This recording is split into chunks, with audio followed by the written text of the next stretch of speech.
ಮಳೆಯ ಹೊಡೆತಕ್ಕೆ ತಿಮ್ಮಲಾಪುರ ಸೇತುವೆ ಕೊಚ್ಚಿ ಹೋಗಿದೆ. ಬಳ್ಳಾರಿ ಜಿಲ್ಲೆಯ ಸಂಡೂರು ತಾಲೂಕಿನ ತಿಮ್ಮಲಾಪುರ ಸೇತುವೆ ಕೊಚ್ಚಿ ಹೋಗಿರೋದು. ಹಳ್ಳ ತುಂಬಿ ನೀರಿನ ರಭಸಕ್ಕೆ ಬ್ರಿಡ್ಜ್ ಕೊಚ್ಚಿ ಹೋಗಿದೆ. ಸೇತುವೆ ಇಲ್ಲದೆ ಸದ್ಯ ವಾಹನ ಸಂಚಾರ ಸಾಧ್ಯ ಆಗ್ತಾ ಇಲ್ಲ. ಜನ ಪರದಾಡುವಂಥ ಸ್ಥಿತಿ. ಶಾಲೆ ಕಾಲೇಜುಗಳಿಗೆ ಹೋಗುವಂಥ ವಿದ್ಯಾರ್ಥಿಗಳು ಪರದಾಡ್ತಾ ಇದ್ದಾರೆ. ಸೇತುವೆ ಇಲ್ಲದೆ ರಸ್ತೆಯಲ್ಲೇ ಸಾರಿಗೆ ಬಸ್ ಒಂದು ಬಾಕಿಯಾಗಿತ್ತು. ನೋಡ್ತಾ ಇದ್ದೀರಿ, ಏಕಾಏಕಿ ಧಾರಾಕಾರ ಮಳೆಯಾದಂಥ ಪರಿಣಾಮ ಸೇತುವೆಯೊಂದು ಕೊಚ್ಚಿ ಹೋಗಿರೋದು ಮತ್ತು ರಸ್ತೆಯಲ್ಲೆಲ್ಲ ನೀರು ನಿಂತಿದೆ. ವಾಹನ ಸಂಚಾರ ಸಾಧ್ಯ ಆಗ್ತಾ ಇಲ್ಲ. ಇದರ ಪರಿಣಾಮ ಶಾಲೆಗಳಿಗೆ ಹೋಗುವಂಥವರು, ಕಚೇರಿಗಳಿಗೆ ಹೋಗುವಂಥವರು ಹೋಗೋದಕ್ಕಾಗದೆ ಒದ್ದಾಡುವಂಥ ಪರಿಸ್ಥಿತಿ ನಿರ್ಮಾಣ ಆಯಿತು. ನೋಡ್ತಾ ಇದ್ರಿ ದೃಶ್ಯವನ್ನು.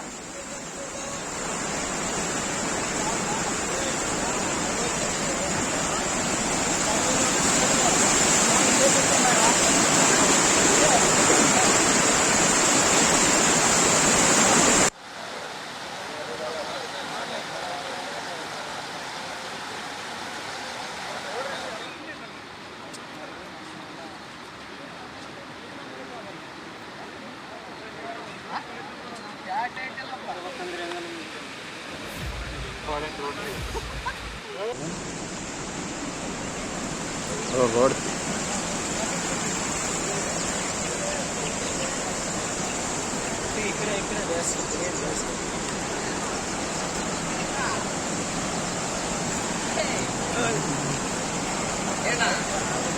ಬಳ್ಳಾರಿಯಲ್ಲಿ ಮಳೆಯಿಂದಾದಂಥ ಸಮಸ್ಯೆಗಳ ಬಗ್ಗೆ ನಮ್ಮ ಪ್ರತಿನಿಧಿ ಶಿವಾನಂದ್ ಪ್ರತ್ಯಕ್ಷ ವರದಿ ನೀಡಿದ್ದಾರೆ. ನೋಡೋಣ. ನಿನ್ನೆ ಸುರಿದಂತ ಧಾರಾಕಾರ ಮಳೆ ಈಗ ಸಂಡೂರಿನ ಜನರಿಗೆ ಏನು ಸಂಕಷ್ಟವನ್ನ ತಂದೊಡ್ಡಿರುವಂತದ್ದು. ಸದ್ಯ ನಾನು ಇರುವಂತದ್ದು ಸಂಡೂರು ತಾಲೂಕಿನ ತಿಮ್ಲಾಪುರ ಗ್ರಾಮದ ಬಳಿ ಇರುವಂತದ್ದು. ತಿಮ್ಲಾಪುರ ರಾಜಾಪುರ ಸಂಪರ್ಕ ಕಲ್ಪಿಸುವಂತ ರಸ್ತೆ ಈಗ ಸಂಪೂರ್ಣವಾಗಿ ಕೊಚ್ಚಿ ಹೋದ ಪರಿಣಾಮವಾಗಿ ಸುಮಾರು 30ಕ್ಕೂ ಹೆಚ್ಚು ಗ್ರಾಮಸ್ಥರು ಈಗ ಪರದಾಟವನ್ನ ಅನುಭವಿಸ್ತಿರುವಂತದ್ದು. ಯಾಕಂತ ಹೇಳಿದ್ರೆ ಈ ಕಡೆ ಆಂಧ್ರದ ಹಿರೇಹಾಳ ಆಗಿರ್ಬೋದು, ಬಳ್ಳಾರಿ, ಸಂಡೂರು ಸೇರಿದಂತೆ ಸಾಕಷ್ಟು ಒಂದು ಪಟ್ಟಣಗಳಿಗೆ ಈ ಒಂದು ರಸ್ತೆ ಸಂಪರ್ಕವನ್ನ ಕಲ್ಪಿಸ್ತಾ ಇತ್ತು.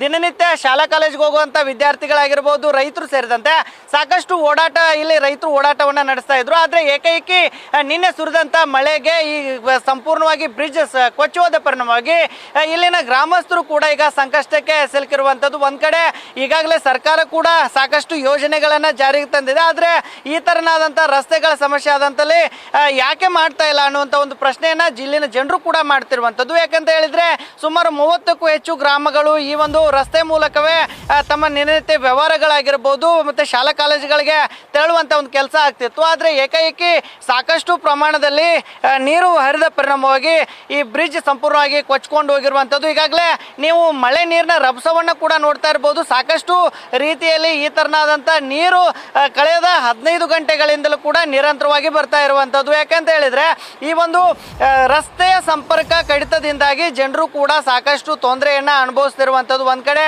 ಬೆಳಗ್ಗೆ ಏನು ಶಾಲಾ ಕಾಲೇಜುಗಳಿಗೆ ಬಸ್ಗಳು ಕೂಡ ಇದೇ ಮಾರ್ಗವಾಗಿ ಓಡಾಡ್ತಾ ಇತ್ತು.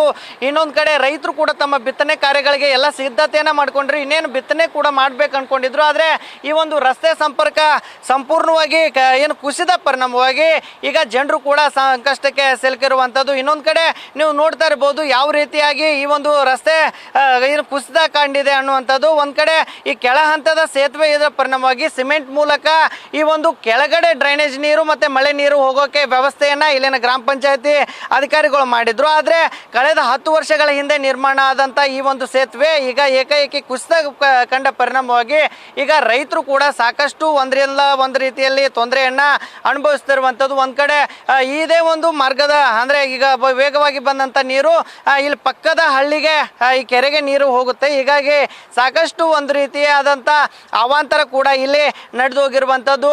ಇನ್ನಾದ್ರೂ ಅಧಿಕಾರಿಗಳು ಎಚ್ಚೆತ್ತುಕೊಳ್ಬೇಕು ಮತ್ತೆ ಸಮರ್ಪಕವಾದಂತ ಒಂದು ರಸ್ತೆ ನಿರ್ಮಾಣ ಆಗಬೇಕು. ಜೊತೆಗೆ ಮೇಲ್ ಸೇತುವೆ ಅಂದ್ರೆ ಇನ್ನು ಎತ್ತರದ ಮಟ್ಟಿಗೆ ಈ ಒಂದು ಸೇತುವೆ ನಿರ್ಮಾಣ ಆಗಬೇಕು. ಅಂದಾಗ ಮಾತ್ರ ನಮ್ಮ ಸಮಸ್ಯೆ ಪರಿಹಾರ ಆಗುತ್ತೆ ಅನ್ನುವಂತ ಒಂದು ನಿಟ್ಟಿನಲ್ಲಿ ತ್ವರಿತಗತಿಯಾಗಿ ಈ ಒಂದು ಸೇತುವೆಯನ್ನ ನಿರ್ಮಾಣ ಮಾಡಬೇಕು ಅನ್ನುವಂತ ಒಂದು ನಿಟ್ಟಿನಲ್ಲಿ ಇಲ್ಲಿನ ಗ್ರಾಮಸ್ಥರು ಕೂಡ ಈಗ ಒತ್ತಾಯವನ್ನ ಮಾಡ್ತಿರುವಂತದ್ದು. ಕ್ಯಾಮ್ರಾಮನ್ ಕಾರ್ತಿಕ್ ಜೊತೆಗೆ ಶಿವಾನಂದ್ ಮದಿಹಳ್ಳಿ, ನ್ಯೂಸ್ ಫಸ್ಟ್ ಕನ್ನಡ, ಬಳ್ಳಾರಿ.